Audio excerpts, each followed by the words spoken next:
Welcome to the Papa Bear and Baby Bear show. I'm just smiling right now. Yeah, you are. Come on. Hey, fist pump. Hopefully you and I aren't coughing. We both got little coughs right now. And we're going to do a quick video because we got McDonald's and some Super Dogs waiting in the background for us. Today I'm going to discuss a little bit about grading companies, which I have before. I think I got into it. And no, just so everybody knows, me and Noel actually called Shohei Ohtani going to the Dodgers. I can't say like I came up with the concept. I read it somewhere. I think it was the video, maybe video number 5 we did. It was like November 13th or something.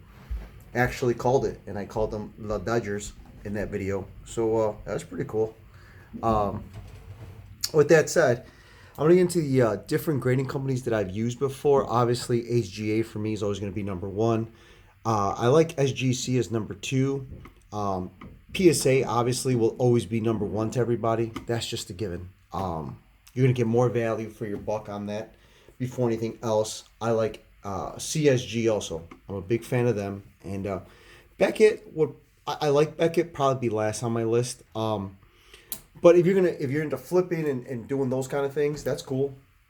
PSA is going to be the right way to go. It's going to hold its value, always will. HGA to me still going to be number 1, but I know that they're kind of the new kids on the block. I do know that much. I know that they're not as established yet. I get that part, and hopefully it works out for them. Obviously for me, but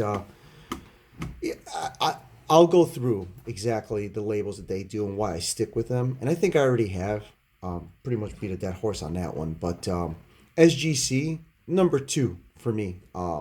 Pretty simple. Their grading system is pretty.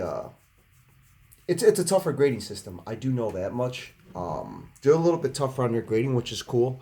They're not just going to give you a 10 to give you a 10. I mean, if you get a 10, you deserve that 10.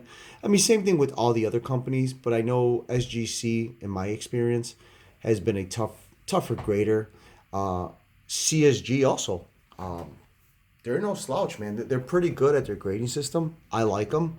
But I'm going to go through kind of different or what they look like. So this is pretty much for anybody who's new or just does it like me and the little guy do and kind of just does it for fun. You want to say anything, buddy?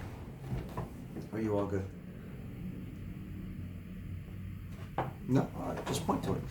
All right, so I'm going to try to go a little bit closer. Hopefully this works. So as you can see here, Everybody could see it, Dad. I got you, bud. That Bobby Witt, so you see that red one? That's just a regular label. It's free of charge. There's nothing to it. You just kind of scheme it to the card. You kind of color scheme it. And then like this one, It's pretty got cool. Bobby Witt Jr. It's pretty cool. I got it. It was like a flash of brilliance card. So I just put like as you can see up top, so like $5. I put a like a camera rolling, which I thought, that's why I stay with HGA because they're so cool, man. I don't know. You can just put cool labels. Kind of into that. So with that said, this is SGC card. You okay, bud? So this is the auto. This is one. So I bought one with the auto, so you can see what the top looks like. It's pretty cool. You can run your number once it does it. I'll tell you, it's pretty simple. I'll tell you how many in population, how many 9s, how many 10s.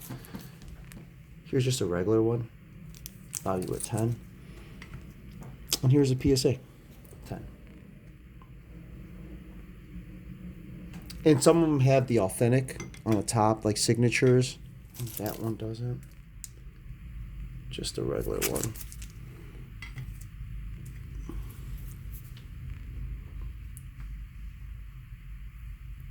So CSG's kind of gives you the basics towards the label. Here's a Beckett. So this one's pretty cool. This one gives you what is the centering, edges, corner, surface. Put that one back. Keeps on. And here's one Beckett for you. It's a simple label. Again, a couple things I want to get into with the grading. Some people say when you send them out to get graded, not to upset the grader, such as put them in order. And I think that's just, I don't know, I think that's just cool to do for the person. You know, if you have a certain order, put all those cards in order so when they grade it, it's the same order you're sending them, opposed to a card here, opposed there. Like if you got 9 Bobby Witts and 7 Zion Williams and 4 Shoeys, put them in order for them, put all your Witts together, put all your Zions, put all your Shoeys. To me, I think that's just respect. But I know a lot of people say to put like your sort of like maybe what you think is going to grade low in the front, so towards the back, you'll get the better grade. I've heard that time and time again.